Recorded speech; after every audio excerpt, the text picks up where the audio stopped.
Yang Ci, salah satu pengurus TPU mengatakan, sejak 1 pekan terakhir permintaan pembuatan pendapuran mengalami peningkatan, mencapai 50%.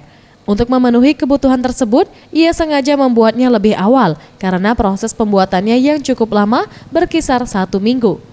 Untuk harganya sendiri dimulai Rp1.000.000 untuk pendapuran biasa dan Rp3.000.000 untuk pendapuran yang dipesan khusus. Ongkos maksudnya. Ya, kadang 300. Ya, tergantung nih buatannya dulu lah. Jarang pokoknya. Ya, ini kan sekedar stok baik. Stok untuk apa, Pak? Untuk menyambut bulan puasa ini kan bulan 2. Jadi kan bikin. Biasanya banyak kayak belum puasa, Pak. Insya Allah mudah-mudahan.